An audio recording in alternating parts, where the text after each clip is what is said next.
Okay, to solve this inequality, first thing I need to do is get rid of all the parentheses here before I start moving stuff to one side of the inequality. Over here I have x plus 3 squared. That's the same thing as x plus 3 times x plus 3. Okay, so I can rewrite that so that I'm ready to FOIL it now. To do that, I would multiply x times x. That's x squared. X times 3 is 3x. 3 times x is 3x. And 3 times 3 is 9.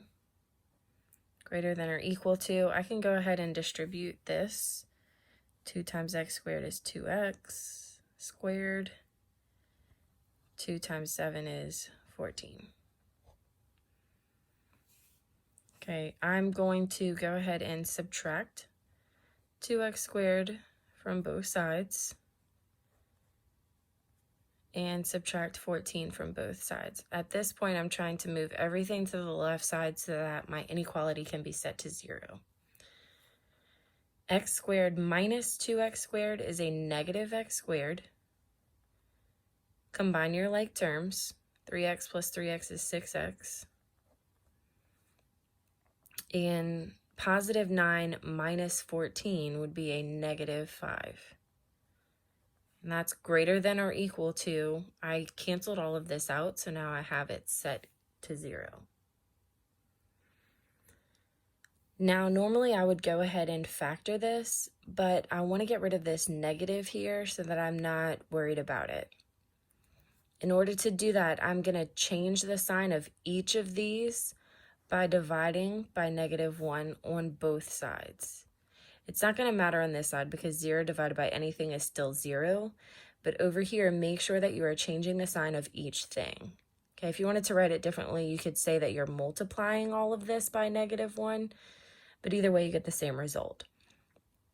All you're doing is changing the signs of each of these by dividing by -1. So this would become x squared minus 6x and plus 5. Now, when you have an inequality, you need to make sure that you are flipping the way it's facing if you divide or multiply by a negative number. So instead of greater than or equal to, now you have less than or equal to, and it's still 0 over here.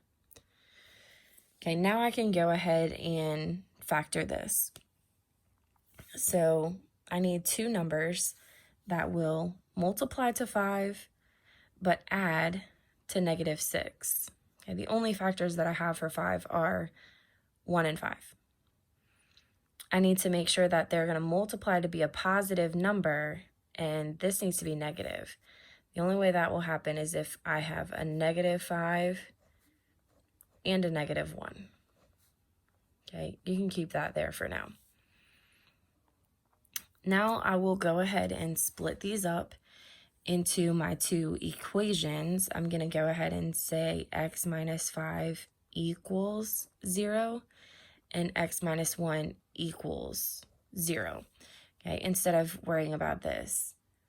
Okay, separate it and set it equal to 0, and then we'll test our intervals in just a second. Add 5 to both sides. That makes this x equals positive 5. Add 1 to both sides. That makes this x is 1. Okay, now I need to set up my number line. Okay, it doesn't have to be fancy.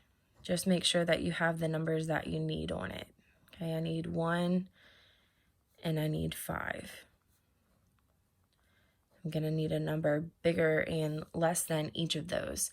Okay, my intervals here, since x is 1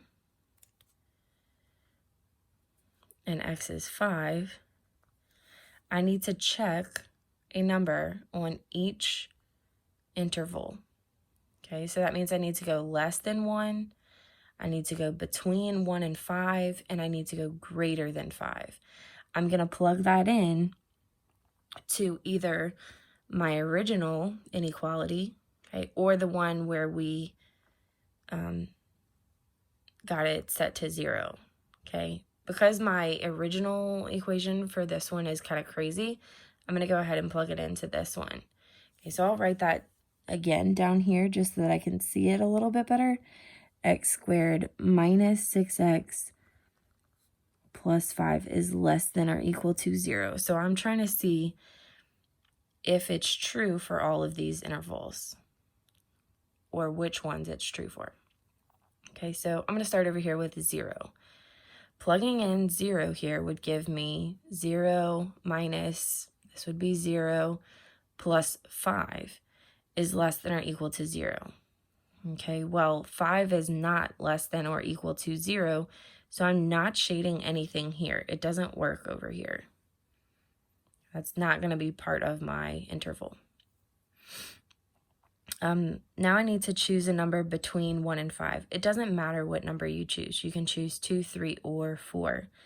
I'm going to go ahead and choose 2 just because I feel that'll be easier for me.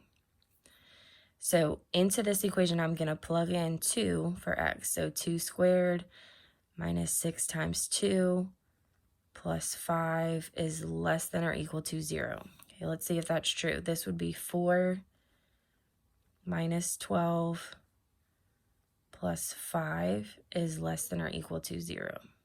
Okay, 4 minus 12 is negative 8, plus 5 is negative 3. Okay, is negative 3 less than or equal to 0? Okay, yes, it is. So that means it works for that. It's going to work for anything on that interval, so you would go ahead and shade that.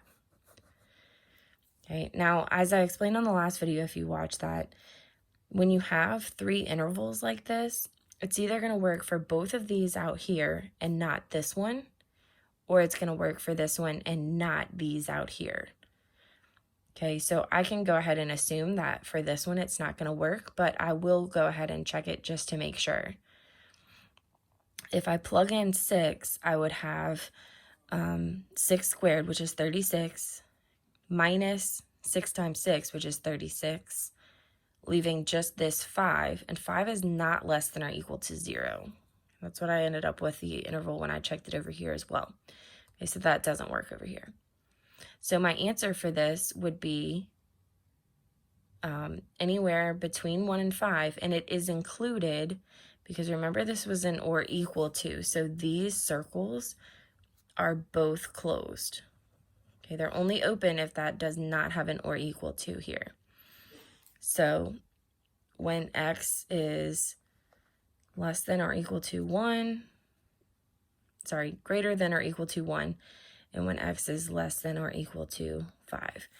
Okay, this would be your answer for this. Okay, you could write it out separately too if you wanted, when x is greater than or equal to 1 and x is less than or equal to 5. Okay, I find it easier to just write it like this though. However you want to do it is fine with me. Or if you want to do interval notation, that's fine as well.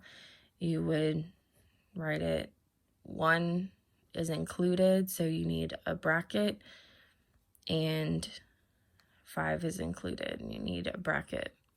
Okay, so anywhere between 1 and 5. Okay. Any of these that you write it as will be fine.